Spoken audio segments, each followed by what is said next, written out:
A little over 4 years ago, the noise in my apartment building was driving me crazy. I have always been super sensitive to noise. It's something I wish I can control, but alas, I cannot. So when my job told me they didn't care if I worked from Guam as long as the work was done, I took them seriously. I broke the lease, ditched the apartment, and I traded my tiny tag trailer for this 2022 Tab 320S Boondock. For a while, it was my mobile base camp for staying near family and doing the occasional road trip. But this year, I am back work camping at the same campground I was at last summer, and it's just 3 hours away from friends, family, and my mail. When you're parked in one location for a full season, the way you live changes. The way I pack is totally different than when I'm on the move. Fitting a stationary life into 60 square feet is a bit like playing Tetris. Since I usually lose focus when trailer tours spend 20 minutes staring at the outside tires, let's skip the small talk and start inside. It gets a little crazy trying to film because the inside is very small and I just don't have a lens wide enough to get it all in one shot.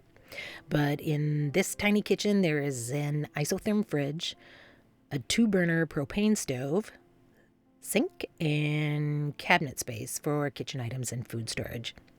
The ceiling in the tab is apparently 5'9". I am 5'5", so it's completely fine, though I do have to tilt my head in the area where the roof curves. Here in the teeny tiny wet bath, I sit when I use the shower because of that curved ceiling.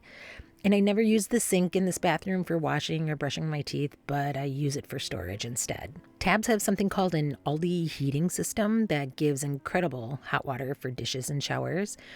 And that can be heated with electric if you're on shore power or with propane.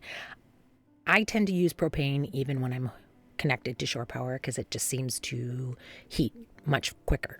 In this spot, there was a factory microwave that I did not miss, so I removed that this spring, and I used a New Camp delete kit to replace it with this cabinet door.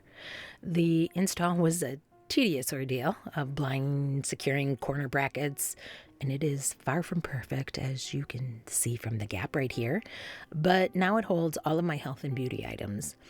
Right next to that, I also ditched the non-smart TV.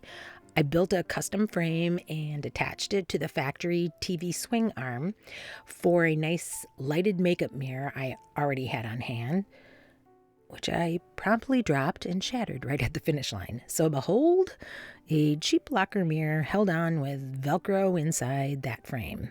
Again, not perfect, but I am happy with the way it looks, and it swings exactly where I need it to. The tab comes with a Lagoon table system with the bracket attached to the back bench. I added a second Lagoon bracket by the door for extra prep space. In a space this small, I constantly oscillate between wanting the counter space and wanting everything put away. The table is quite large and takes up a lot of space under the bench seat, so I have a couple of ideas brewing to change this up eventually. Sleeping positions in my tab have taken me a lot of trial and error, and even now I do wish my sleeping setup was conducive to better sleep. You can break down all of the seating to create a 71 by 72 bed, or pull down one of the bench seats to create a twin sleeping north to south. This still leaves a bit of room to walk down the center of the camper. However, after all of my attempts, I revert to sleeping east to west under the cabinets with a thin foam pad. Last year, I left the bed up 24/7, but by month 4, I felt like I was eating, working, and living in a permanent bedroom. This year, I break down the bed every single morning. It takes less than 5 minutes, and it keeps my day productive and makes the whole rig feel spacious and clean. The larger back cabinets contain my work clothes, t-shirts, shorts, and PJs. Hidden behind the seats under those cabinets is a shelf where I hold my socks and underwear in baskets. I do have to get a bit creative with such a small space, so my decorative pillows are stuffed with sweatshirts, jackets, and towels. The perimeter shelves, They hold books, electronic cords, camera gear, hand lotion, small tools, and some office supplies. As far as the exterior of the tab, there are no full hookups by the lake, so my 5-gallon cassette toilet gets walked to the dump station every few days. The campground lets me borrow this 10-gallon portable gray tank, so managing my 19-gallon gray capacity only takes me 2 trips, roughly every 10 days to 2 weeks. I use the campground showers all summer, so that definitely lessens how often I need to fill or empty the tanks. I do have water access here, but I never leave my water hose attached and running. I am so paranoid of a plumbing failure blowing up my interior. So I fill up my 22-gallon fresh tank manually about every 2 weeks. On the front, the large middle bin holds my propane tank and 2 Marine AGM 100-watt batteries. I added the smaller custom Sea Biscuit metal bins when I purchased my Tab 5 seasons ago. They don't lock, so nothing priceless goes in there. Just leveling blocks, hoses, bug spray.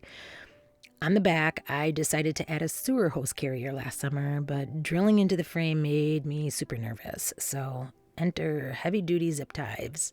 They have held this tube perfectly for a year, from the Midwest all the way across Canada to Banff and back. I do also have 180 watts of solar on the roof of the tab. Because 60 square feet fills up really fast, my truck just isn't a vehicle. It is a literal extension of my living space. It acts as my mudroom, my utility closet, and my gear locker all at once. Up front, the passenger seat holds my Bluetti power station so it can charge while I drive if needed. Being plugged into 30-amp campground power means I haven't had to use it yet, but it is a good safety net in case of a crazy storm. In the back, I keep the seats flipped up, and this is where I store my piano stand, and camera gear. Because humidity is real here, everything has desiccant packets inside. I added the hanging rod late last summer, and it has been a $20 game changer. For me, it has been the best way to keep a few items wrinkle-free without losing an inch of space inside the camper. The truck bed is essentially my mudroom, so keeping the shower caddy, laundry, and shoes out here keeps moisture and clutter out of my living space. If you saw my last video, you watched me spend 12 agonizing minutes wrestling my new 6x6 clam tent into existence. It was supposed to take 60 seconds. I just could not get the leverage to pop that first side and the roof. Several of you left me some wonderful tips for the next setup on my last video, so thank you. Now that this is set up, I actually love it. I use this exclusively for cooking to keep the smells and mess out of the tab. I forced myself not to buy a lightweight camp table or fancy new bins. I used what I already had in my storage unit. I even cut this $29 rug I purchased from Home Depot last year into 2 separate rugs. One for outside my camper, the other one for the clam. Is my cooking setup perfectly efficient? No, but for $275 total with the 3 wind panels, it blocks the Midwestern summer storms cheaper than an expensive Keter rail awning or room tent that attaches to the tab. Living small in one spot for the summer work camping takes a different rhythm than being on the open highway, but it's exactly the space that I need right now. My time here at the campground ends right after Labor Day, and between now and then, it's all about the balance of routine, rig maintenance, and budgeting. Depending on what I can save over these next couple of months will determine what travel looks like in September and October.